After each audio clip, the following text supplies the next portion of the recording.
Perfect. So, good morning, everyone. We are going to talk about new onset left ventricular systolic dysfunction from chemotherapy, and specifically, this is dealing with patients who have sinus rhythm.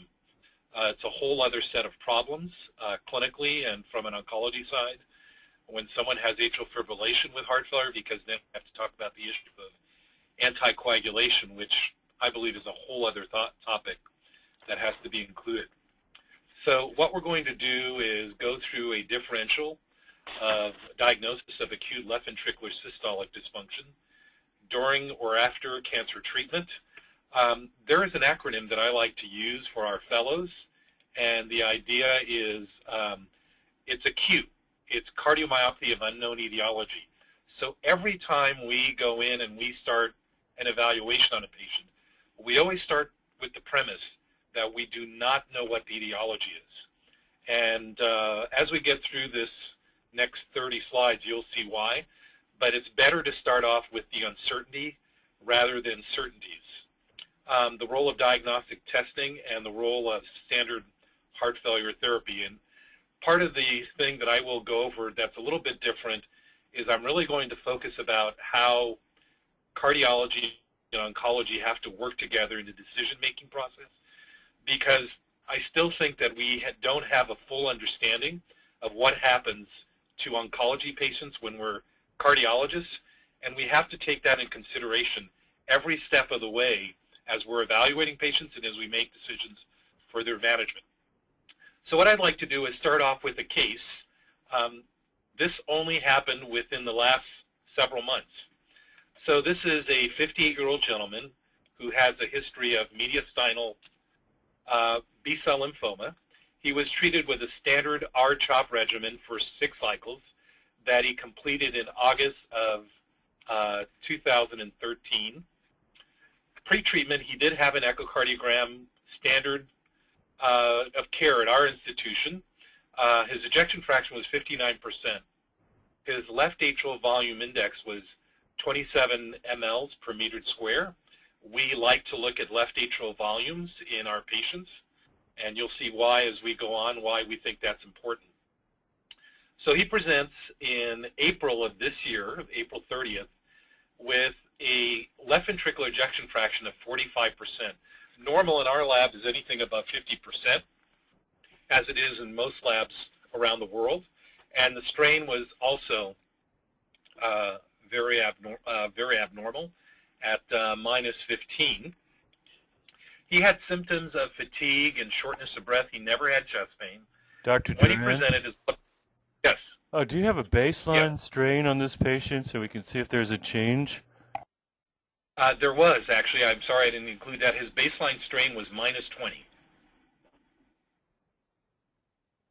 Yes. So completely normal. He had symptoms of fatigue and shortness of breath. He never had chest pain. His blood pressure was 156/92, and his heart rate was 92. His EKG showed sinus rhythm with right bundle branch block. That's old. His previous pre-R-CHOP regimen, his EKG showed right bundle branch block. On his physical exam, his lungs were clear. There were no signs of volume overload. His jugular venous pressure was normal. He had a prominent S4 on exam, and he had no lower extremity swelling. And he is, interestingly, free of disease. So he's only a year out from completing treatment, free of disease, no signs of volume overload, some hypertension, and then a small a change in ejection fraction, but just 5 points below the normal range. So the question becomes, what is the etiology of his decline in LVEF, and what evaluations should be considered? Now, one thing I want to make sure that you see is that the total dose of adriamycin was over 400 milligrams per meter square, and he received mediastinal radiation as well. So what evaluations should be considered in part of his initial evaluation?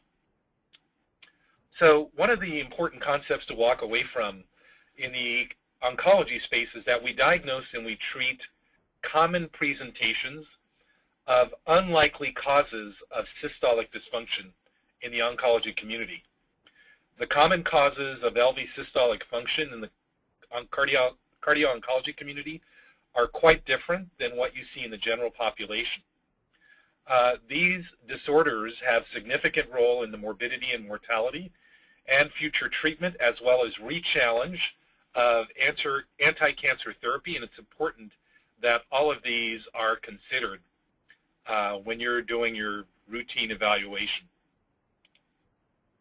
So a differential diagnosis in acute, a cardiomyopathy of unknown etiology in cancer patients is we always consider a stress cardiomyopathy. We also consider sepsis. We especially consider acute myocarditis, especially in patients who are status post bone marrow transplant or stem cell transplant.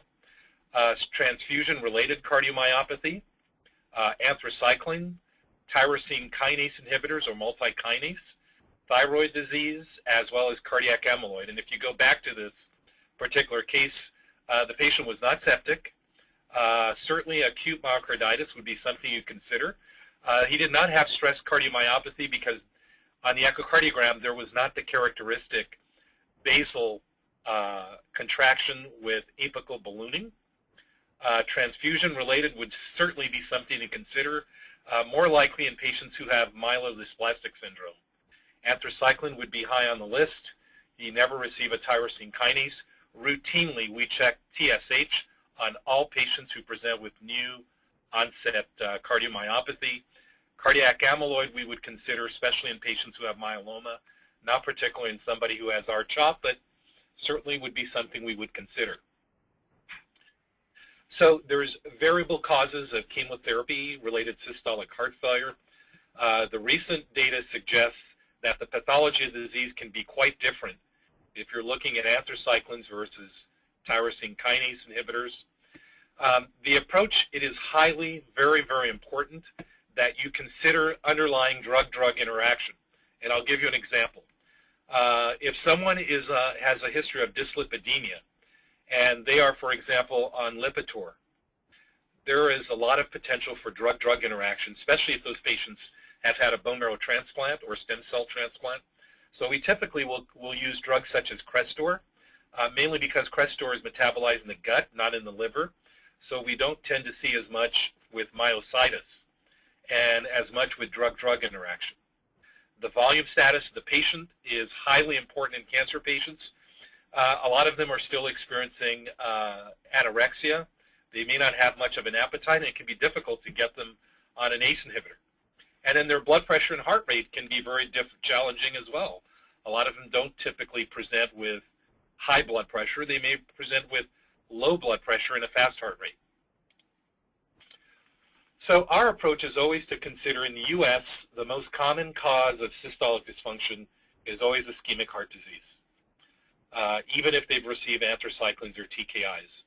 So we always consider a CT of the coronaries or a coronary angiogram, whichever one can be done, and that's also heavily weighed on what their platelet count may be. We aggressively look for reversible causes of cardiomyopathy, and we do a very quick dose escalation of ACE inhibitors and beta blockers. That is based on the highest dose that they can tolerate based on their blood pressure and their heart rate.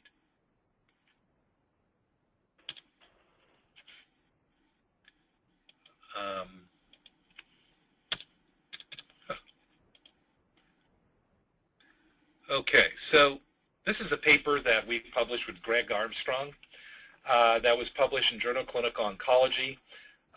What is interesting about this particular study was that we also have sibling data that was collected from this. So this was a total of around 7,000 patients, I believe, which submitted a survey that looked at their 4 major characteristics or 4 major cardiac events, including coronary disease, valvular disease, arrhythmia, and heart failure based on their therapeutic. On Model A or Module A, what you see are 3 graphs with radiation therapy, no radiation therapy, and what their siblings are. And what you see is the cumulative event rate is very, very high for those individuals who had radiation. Panel B is for valvular disease, significantly lower than coronary disease, but still fairly high. Panel C is our arrhythmias, relatively low in the patient population. And then panel D is heart failure. And what you see in blue is that those individuals who had radiation therapy and anthracycline are significantly higher than those individuals who got anthracycline alone, compared if they had radiation therapy alone, or if they had no radiation or anthracycline, and finally their siblings. So we always keep this in mind when we try to risk stratify our patients. In this particular individual, he received over 400 milligrams per meter square. He had over 40 gray of radiation to the mediastinum. So we would think about panel A and panel D in this particular individual when we sit down and try to risk assess him and let him know what his options are. One of the misperceptions about heart failure is that it's an old term. We believe that patients go in and out of heart failure, and when they're out of heart failure, that means that they are doing well and there are no problems. And the importance to understanding that is there's still an underlying structural heart disease that has to be treated, even though patients may not be volume overloaded. So the absence of symptoms does not mean the absence of risk. And remember, this particular individual, going into his anthracyclines, he already had a right bundle branch block. If you notice, that was never addressed. There was an EF that was normal. He was started on chemotherapy. In our world of cardiology, a right bundle branch block implies structural heart disease. A left bundle branch block can be seen as a normal variant.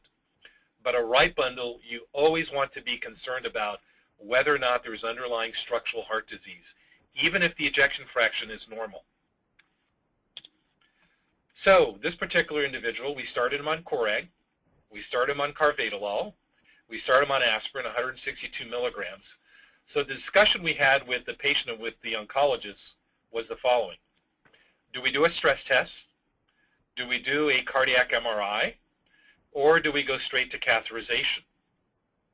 His CSH was 2.5, his creatinine was 1.2, his hemoglobin was 12.1 with platelets of 231,000.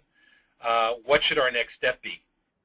If we do a stress, what kind? If it's a cath we proceed to, do we do a left, a right, or a combination? Anyone have any comments or questions at this point before?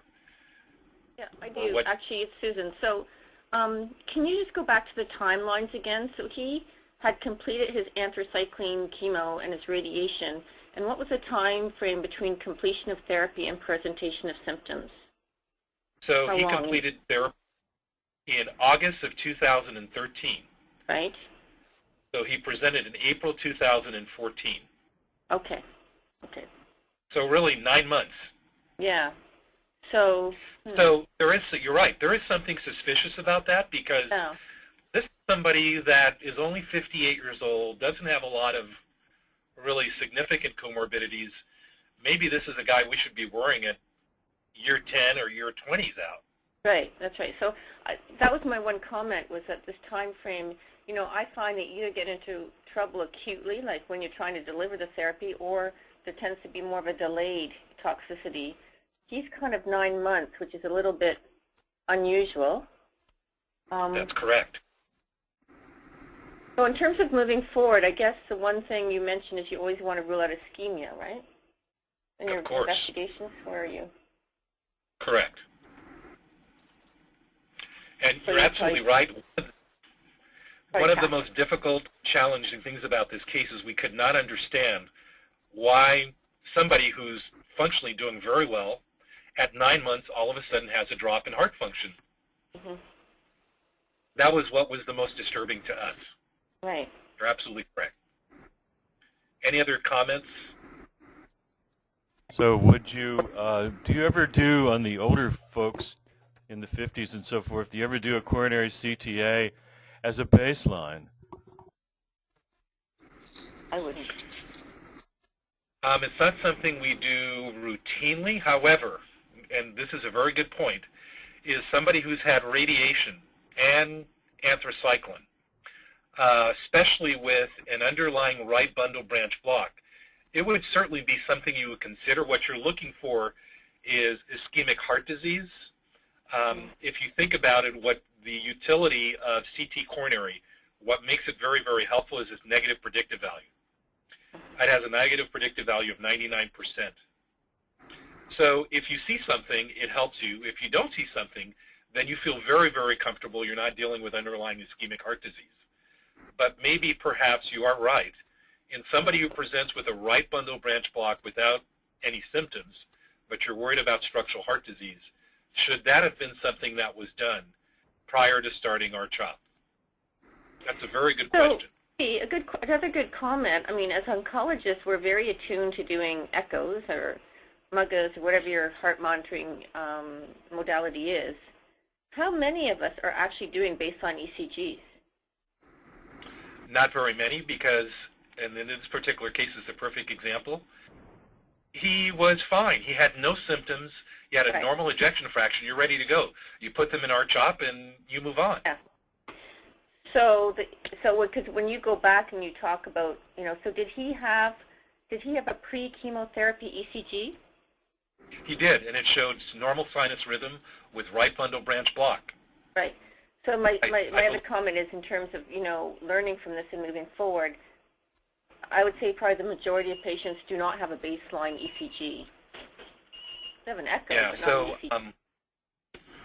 At our institution, we follow this fairly closely. The way that we look at it is we look at this as a pre-op patient. So in other words, if a 58-year-old person was going to the operating room, would you do an EKG on them? I think 100% of people would say yes. So in other words, we look at giving our CHOP as a fairly stressful situation. So a baseline EKG in somebody who's 58 years old would be considered a standard of care. I think sort of as we're moving forward, and sort of putting out there, guidelines or whatever, these are things so that we need to really think about, because while it may be happening in your institution, I'm not sure it's happening everywhere. Yes. And so just it's very important, and this case, I think, really highlights that, because the right bundle branch block and the sinus rhythm was seen prior to starting. Somebody with no symptoms. And a CT angio would have been a very reasonable thing to do to look for structural heart disease. And that was not done because the patient was asymptomatic. Right. Yeah, we're doing the CT angios. Dr. Durand, Eric, we're doing CT angios on patients, if it's male over 45 that are coming to our cardio-oncology clinic as a baseline. If it's females over 50, we're doing CT angios on them. But we do step and shoot, and the radiation dose is about 3 millisieverts, and the test takes about 10 minutes, and it's no big deal. And then chemotherapy, you're doing that at baseline? On males over the age of 45, and females over the age of 50, pre-chemotherapy, we're getting a baseline. We want to know if they have coronary disease because the prevalence is so high in our population. Right. Dr. Erickson, one thing I would ask, referring to Susan Dent, do you routinely do EKGs on all your patients prior to starting chemo? And of course, anybody who comes into a cardiology office is going to get an EKG as a cardiologist. But if somebody's starting any kind of chemo, would you especially make sure that they have one? Everybody gets an EKG that I touch. Yeah. Okay. But you may not touch everybody. That's the problem. And so, from my mind, as I've sort of been going through this, what I'm trying to determine and roll out in my institution is, when patients walk through the door and they're seeing the oncologist, what are the baseline investigations and elements of their history that we should be ensuring are on the chart prior to starting chemotherapy? And that's really basic, but I don't think it's very standardized. Correct. Okay. So very, very good comments. All right, so we will go to the next slide, but I'll tell you what we did. We sat down and we talked with this patient, and we told him the following. We're concerned the fact that his heart function dropped within 9 months. That's not typical in an asymptomatic patient who really doesn't have any risk factors other than a right bundle branch block on presentation. And we certainly could have done a stress test, but we actually recommended that we proceed with a cardiac catheterization. And here is how we outlined our discussion with the patient. We know that patients who have radiation, who experience shortness of breath, they also can experience constriction from the radiation. So one of the things we've modified in our left heart cath is that anybody who's had over 30 gray, when we do our left heart cath, we do simultaneous pressures of the right ventricle and the left ventricle to assure that we are not missing constriction from the radiation. You don't necessarily have to have acute pericarditis to have this. So one is to evaluate that. Two is to evaluate his coronaries. We told him because of the fact he had a right bundle branch block that has been there even before he started, there's a high probability of underlying structural heart disease or ischemic heart disease, and therefore we think the best first step is to proceed with a left heart cath. When we explained it to him that way, he said, I'd rather just go straight and find out the information than to go through a stress test and then finally eventually get what the answer is. The other thing is when you look at a CT or an MRI, about 25% of CT or MRIs will not show pericardial thickening, and they can still have underlying constriction. So as part of our practice, we always do both a left and a right, as well as simultaneous pressures, if they've received over 30 gray, specifically looking for constriction because his symptoms on presentations were only fatigue and shortness of breath. He never had chest pain. So here's what we found. The coronary angiogram was done. It showed total occlusion of his right coronary that had been there probably for quite some time. He had a high-grade proximal lesion of his obtuse marginal, his first one. It was a 3.5 millimeter artery, so supplies quite a bit of blood to the lateral and posterior wall. So he had a bare metal stent to the first obtuse marginal. The right coronary was left alone. Now, one of the important things in relationship we have with our oncologist, we specifically try to use bare metal stents far more than drug-eluting stents.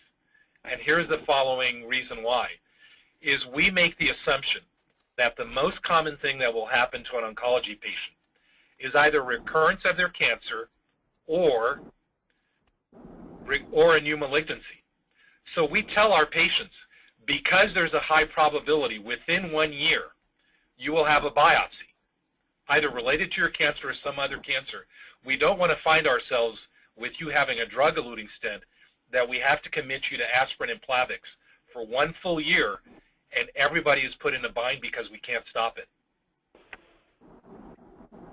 So it's an important concept that we really try to get across to the patient and for the oncologist.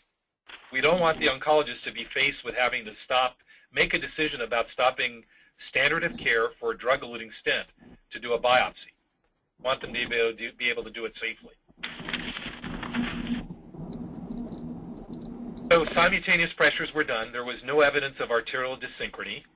He was on statin, beta blocker, dual antiplatelet therapy.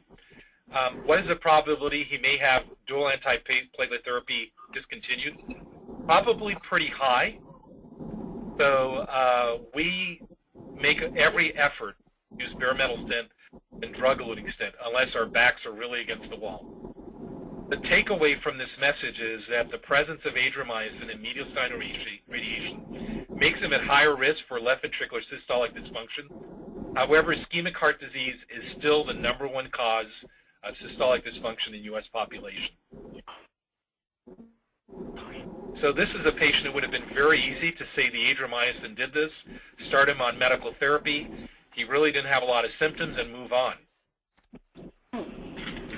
I think that's really good, Jibby. I think the one thing that kind of made me think about it more was the timing, and that was the one thing that would have made me think maybe it's something else. You're absolutely right. And that was the reason we were so aggressive, because it didn't make sense. Absolutely correct. Any other comments from individuals about this approach. Dr. Durand, if you had done a cardiac CT prior to radiation treatment and adriamycin, and you'd found the totally occluded right in the high-grade proximal OM1, what would you have done in an asymptomatic patient prior to chemotherapy and radiation? So in this situation, you're absolutely right. What I would have done is I would have put them on a treadmill. And part of the difficulty that I still struggle with is the concept of an asymptomatic patient in a cancer patient. So cancer patients are walking around with high levels of inflammatory markers and cytokines, such as TNF-alpha. And they're fatigued all the time. They don't walk around to get their heart rate fast enough to have symptoms. So they come to your clinic, kind of sick, and they tell you, well, I don't have any chest pain, so we tend to not pursue that any further. If we did a CT, I would make them walk and prove to me that they can walk for 6 minutes, 5 minutes, whatever time they can do, without any ischemic changes and without any nuclear changes. That would be our approach. I see. We've had the problem that we've addressed with SPECT scanning is the dumbing down of SPECT scanning in the real world. And so Blue Cross Blue Shield found a 40% false positive rate in Michigan with a 65% false negative rate. Here in Tampa, we've seen some variabilities of that, but frequently 50-50, 50% false positive, 50% false negative. So basically, we've seen that because the hospitals have cut cost with nuclear scanning, and so instead of having dedicated techs, they have body floppers. There's no longer a doctor present and during the test, and so basically we've seen this corruption, generally speaking, throughout community hospitals, university hospitals. There's a university hospital we found with an 80% false positive rate. We found 88% false positive rate on a study that was done in Ottawa for Susan Dent, and so the SPECT scanning has become nonsense, and so we quit doing it. We decided if this is such worthless data in so many places, we decided to do Lexiscan MRI. We decided to convert to PET because there's always the test goes very fast. It's a 23-minute test, and the doctor's present, and so you can't have a body flopper. You have to have a good tech to be able to do PET. So we decided to convert over to those things. Our cardiac CT, we do that more frequently. We're interested in the heart flow study, which will be approved by the FDA in about 4 or 5 months. It'll be possible to be able to measure the resistance across the coronary vascular tree just by using a supercomputer and cardiac CT. So those are some of our challenges we'd like to throw out to you. So those are excellent points, and I agree. With the nuclear, there's always that concern. Some labs like ours will also use dobutamine stress or a bicycle echocardiogram stress test, which also is very good. But the other important point you brought up was we forget that when patients come into town to be treated for their cancer, they have many, many follow-ups with oncologists, with procedures that they get on the oncology side, and tests such as Lexiscan and PET will allow the patients to move through the clinics quickly. So that's a good point. I'd like to ask attendees to, when they're not speaking, to mute when they're not speaking. Okay? Yes. Yeah, I don't even think they do stitches. So that's a good point. You brought up an we want to look at how patients flow through the clinics. And the lesson I've learned is that when I'm seeing a patient in clinic or doing a procedure, it's also tied to many other oncologists. So you're absolutely right. If we could do a PET or a Lexiscan for the oncologist in the room is a way now that we can do a stress test where it's an IV bolus, and basically it's an IV push. It's far better than the 4 hours we used to spend waiting to scan individuals. So this next slide comes from the SOLVE study. If you look at the data on this, this is from nearly 25 years ago. But it really sends up the point that remember with the study of left ventricular dysfunction, this was the first study that looked at using ACE inhibitors for patients with systolic heart failure. There was a control and then a prevention arm, which were patients who were asymptomatic, and a treatment arm. And what this particularly shows in the biomarker arm was that in individuals who have no symptoms at all, the prevention arm, they still walk around with high levels of norepinephrine and renin, suggesting that biochemically they still have the disease even though they have no symptoms.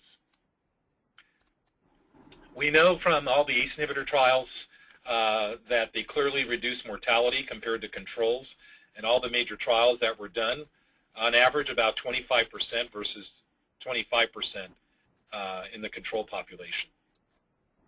ACE inhibitors since 2001 have been a standard of care, and again I have to emphasize that can be very difficult in a cancer patient when you're dealing with issues of a blood pressure of around 100 and they feel fairly sick.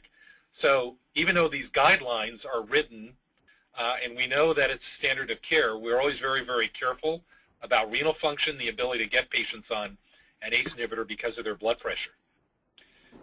We know all the potential benefits of beta blockers. They decrease heart rate, they decrease sympathetic tone, they increase vagal tone, they decrease ischemia, heart rate and blood pressure. They prolong diastole so you can fill your coronaries. They have an anti-inflammatory component, and they can reverse cardiac remodeling. All of the beta blocker trials, from the US Carvedilol to BEST and CBUS, all show anywhere from a 65% reduction to a 35% reduction in mortality, looking at class 2, 3, and 4 heart failure. So when we approach this, we approach every patient by the following. What is their heart rate? What blood pressure do we have to work with? What is their creatinine? And what is the etiology? So if we see patients whose blood pressure is borderline but their heart rate is a little bit fast, we will tend to reach for a small dose of a beta blocker, only because we don't have to worry about as much about their creatinine, and we can still slow their heart rate down and still potentially improve their heart function. In a perfect world, we'd like to be able to get them on both drugs, but that can be fairly challenging in a cancer patient. Carvedilol and metoprolol are the drugs we predominantly use, as well as bisoprolol, which has an approval in Europe, as well as here. But all the data really resides with carvedilol and metoprolol, the long-acting form. The short-acting metoprolol has never been found to be effective at reducing mortality and does not have an FDA approval for systolic heart failure. So I always like to keep this in mind is when you use Toprol XL, in order to gain all the maximum mortality benefit, you have to get up to 150 milligrams daily, which is extraordinarily difficult in a cancer patient.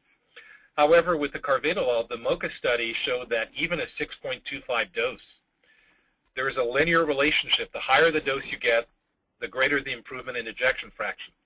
And the way this study was designed, these patients were enrolled so that they would stop at 6.25, stop at 12.5, stop at 25. These were not patients who failed higher doses and went back to a lower dose. And that correlated from the same MOCA study, a linear relationship with reduction in mortality and reduction in hospitalization. So even if we can't get patients on a maximum dose, we still know a 6.25 BID dose will still help our patients in terms of mortality and still help them with hospitalizations. And again, this is a standard of care. We've known this since 2001 when this became part of the guidelines. This is Janelle Cardinale's data published in 2010. The important point that I always find about this is the following, is that 64% of patients had at least a 10-point improvement in ejection fraction if they were started on ACE inhibitors within 1 to 2 months. However, if you look at 6 to 8 months in this data, no patients improved their ejection fraction. So this really, for me, always gets down to the issue of surveillance. So if you see a patient in January and they're asymptomatic, and you do an echocardiogram on them and it's normal, and they present to you around the holidays in December, and now their ejection fraction is 35%, there's a fairly low probability that their heart function will get improved if their heart function drops sometime between January and June. So it really bears the idea, and I don't have an answer to this about the surveillance part. How often should we be checking patients who had anthracycline-based therapies per year? And I don't have an answer to that, Right. but it certainly begs the question, what happens to individuals who walk around with asymptomatic drops in EF and they don't recover, and you start them too late? Fairly low probability they're going to improve. Yeah. So, it's Susan again. So that's the million-dollar Yes. question. So it's a breast cancer treater giving lots of anthracyclines in the adjuvant setting, and you know, trastuzumab and more anti-HER2 targeted agents. You know, there really is no literature out there that talks or recommends monitoring once these patients have completed their chemotherapy. So, and interestingly now, sort of the movement in oncology is towards discharging patients earlier with what they call survivorship care plans, right, back to the care of their family physicians. So it's a real challenge because now we really we need to start thinking about not just risk of recurrence of their cancer, in this case breast cancer, but how do we monitor these individuals? That's a big question mark for me. And it is for me also, because as you said, there's no data, so we go strictly by what we think makes sense. So we don't routinely do echocardiograms on them, so what we do is we see them in clinic.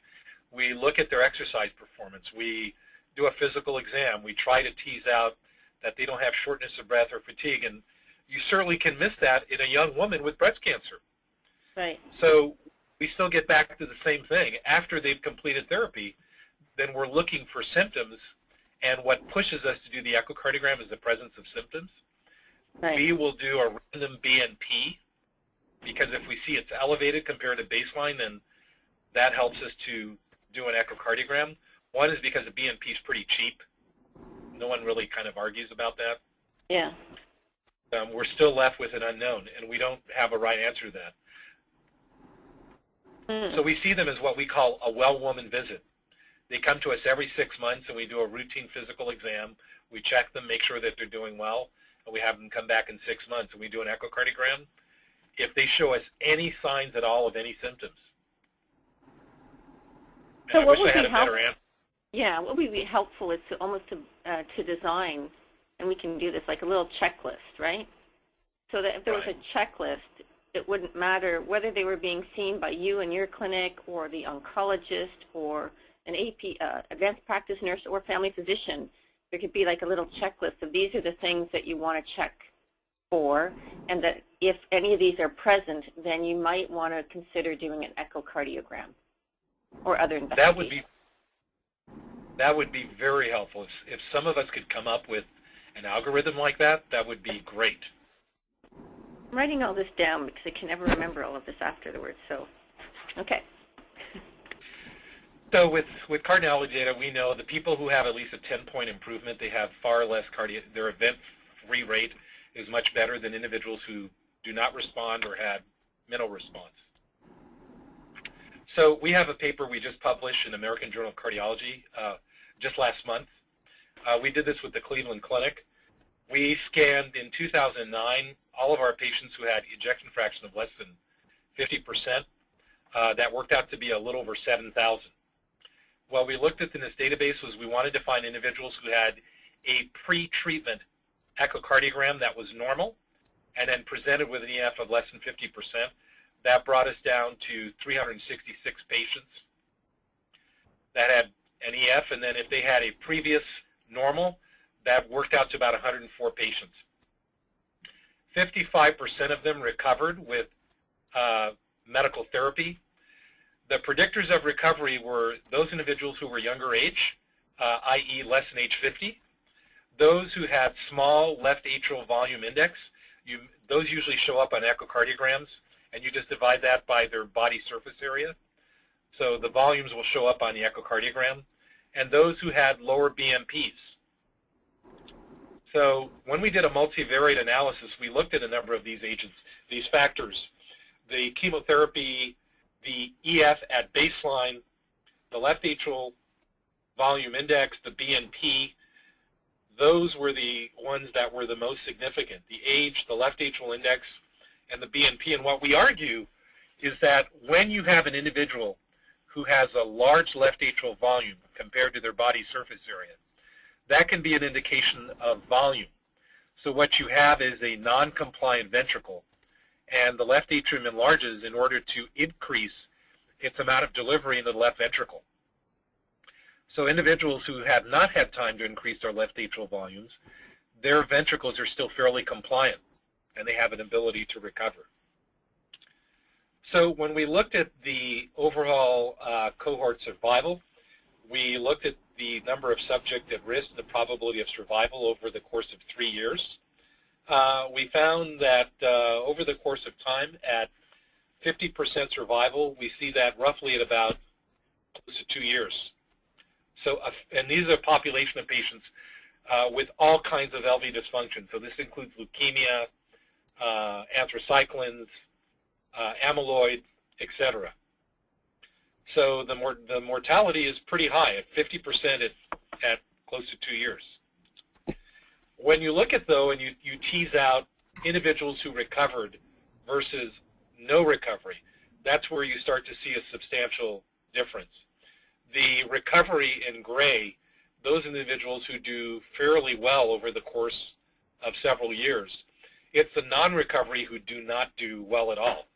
And that represents 45% of patients in this cohort who did not recover, meaning they did not have a 10-point improvement.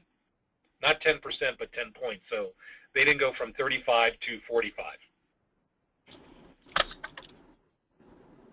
And when you look at no recovery, partial recovery, and full recovery, you see the same sort of effects, that those individuals who have full recovery, which we define as greater than 50% in those particular patients, only a small number actually went back over 50%. They had the best outcomes, followed by partial recovery, and no recovery had the worst outcomes. So Joe Carver has a question, I believe. It's Joe Carver, Yes. JD. How are you? Yes, good. So I just got unmuted. I just want to comment about your study and then throw in a piece that was in Jack from a collaborative group that included the PEN people, not cancer Yes. patients. That Yes. that there's now a new subset of heart failure, and it's patients with recovery. It's, there's systolic dysfunction, there's HFpEF, and now there's a group of people that you're describing also that have had heart failure and a reduced ejection fraction, and it normalizes. They're still ultimately at risk long-term for recurrent disease under sequential stress. You're absolutely correct. You're 100% correct. These, So, when they come and say, okay, let's stop the ACE inhibitor and the beta blocker because I'm normal, or their primary care doc wants to stop it, you should not do that. You're absolutely right. And part of the thing I always remember several guidelines ago, and they've taken this out of the heart failure guidelines, is that once you have structural heart disease, you have it indefinitely. In the guidelines, we always used to look at that, even if your heart function recovers. Now, with cancer patients, why we think it would not be a correct thing to say. Remember, with anthracycline in the mitochondria, definitely, you never get rid of the anthracycline not the in your letter, mitochondria. but just your own Durand. Yeah, I mean, I feel like I'm in the hospital. That's right. I know. They don't post any I just want to make finish up about in part of patients who have underlying heart failure but still have hypertension.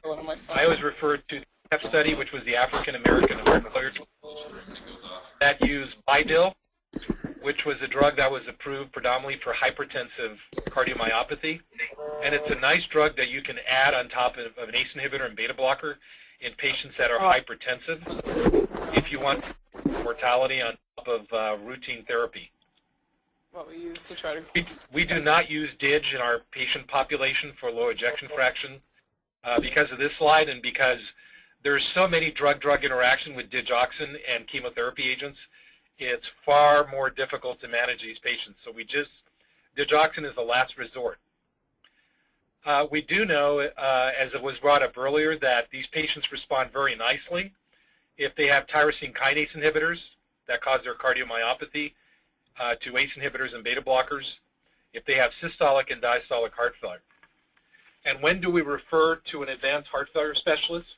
If they're intolerant or refractory to ACE inhibitors, ARBs, or beta blockers, if they have one hospital admission for heart failure in the past 6 months, that warrants a consult to one of our advanced heart failure people. If they have a QRS on EKG that's greater than 140 milliseconds, then we make sure they're seen by an advanced heart failure specialist. If they have chronically low sodium, less than 130, we send them to a heart failure specialist. If their end-diastolic and end-systolic dimensions or volume are increasing, regardless of whether or not they have symptoms, we have them see a heart failure specialist. So that's the end of the presentation. I'm open for any questions. Susan, I think you have a question. No, actually, I just wanted to speak to Joe later. But I'm fine. I think that was an interesting case. It really does have me thinking about how we should be looking at these patients when they start their treatment. And by that, I mean from the oncology perspective, because they will not be seen by cardiologists unless we necessarily refer them, or they're being seen already for another reason. But I like the idea of, this sort of algorithm, at least trying to get some consistency in baseline a collection of information so that we can get an earlier indication of problems or refer them earlier.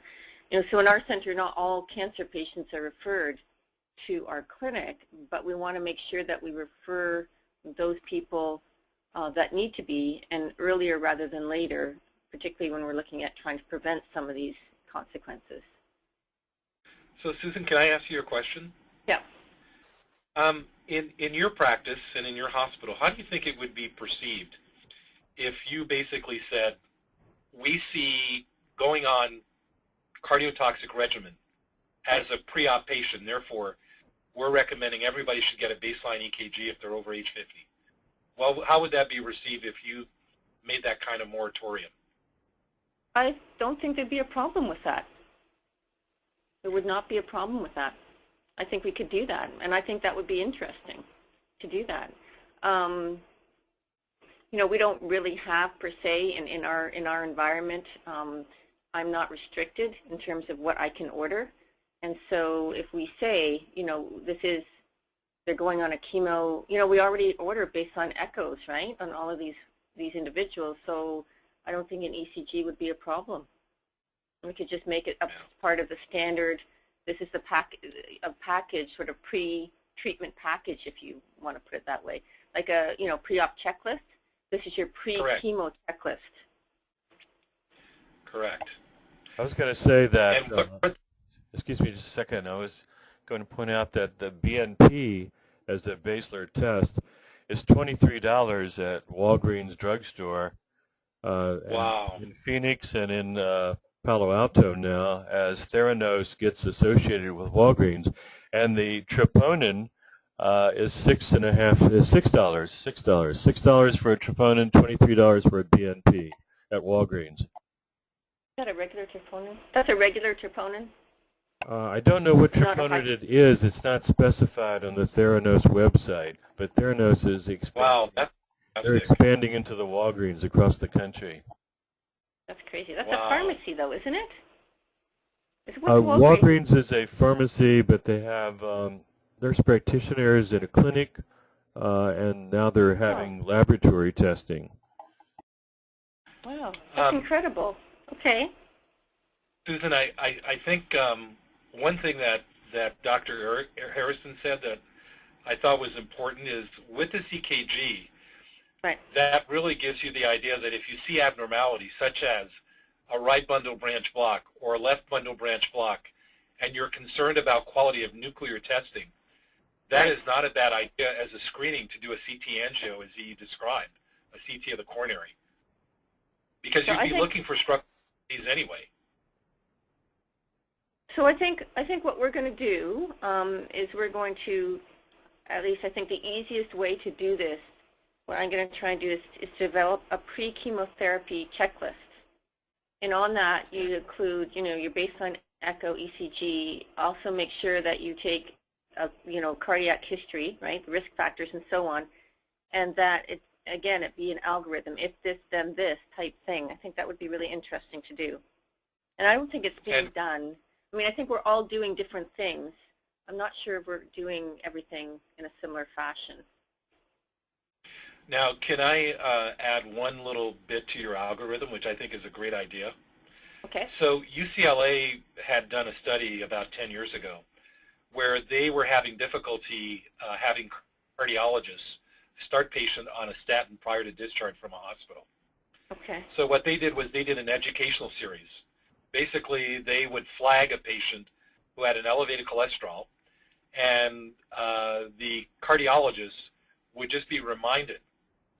So they looked at individuals that the cardiologists that were enrolled in this trial to get a reminder for starting an aspirin, starting a statin, versus the usual care, doing nothing. And you're not going to be surprised by the data. What it found was those individuals who had a reminder, there were less hospitalizations, less myocardial infarction, less MI, just by prompting doctors to do those things. So with your study, you could do the same thing. You have one group that follows a checklist, the other that doesn't. You do that for 1 year, and at the end of the year, you show that the fact you get an EKG, you do these checklists, patients end up getting better outcomes because they're better prepared for chemo. Right. It's interesting you should say that, because we're just writing up a paper looking at the rate of febrile neutropenia in patients who have this type of chemotherapy called taxotere cyclophosphamide.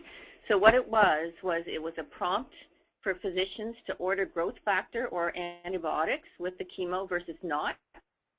No prompt, so we did it before and after. And the incidence of febrile neutropenia in our institution went down dramatically. And then a number of physicians who ordered either antibiotics or growth factors went up exponentially. Interesting. Oh my gosh, why don't you do? Oh my, that's a great study. Yeah. You could duplicate the exact same thing with what you're doing with the checklist. That's fantastic.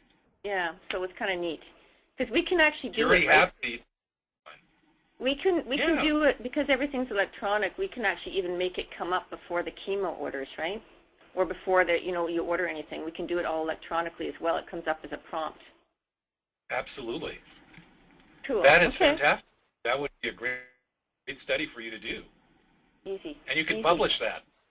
Yeah, that's kind of cool. I like that. Yeah. So if there's anything else you can think, I'll show you the checklist. I'll make one up and I'll show it to you for some input. Great. We can do that. Easy. Okay, good. That's great. I would add one other thing to your checklist, why it's so important. This case was about anthracyclines. Yeah. But we forget with a lot of the newer agents, there's still a concern about QTC prolongation, and it's to have that as a baseline if they're going to be getting antifungals, antiemetic, or some of the newer agents that may prolong QTC. Another reason so we to can get do QTC. The other thing is you would not believe, you as cardiologists are very good at doing blood pressures, but guess what? I can guarantee you a lot of patients coming through the clinics, they don't even get baseline blood pressures done. Wow. Yep. Until they're in the chemotherapy unit, right? Which is right before they're about to get their chemo. But baseline blood pressure, I think that's pretty important. Absolutely. Let's see. It's these things, right? The little things, but they're things. Dr. Durand? We weigh them. Yes. We have a special Yes.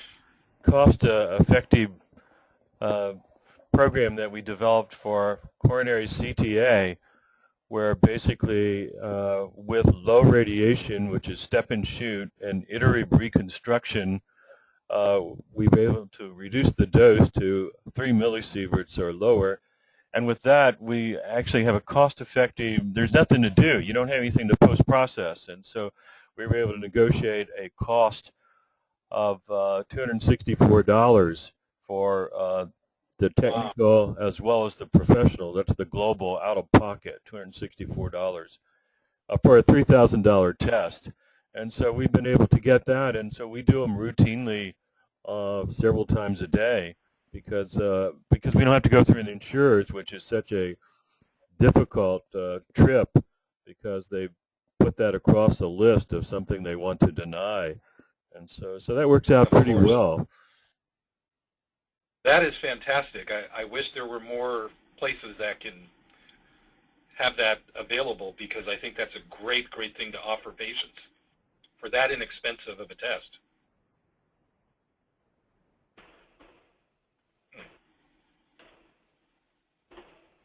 Do we have any other questions or comments?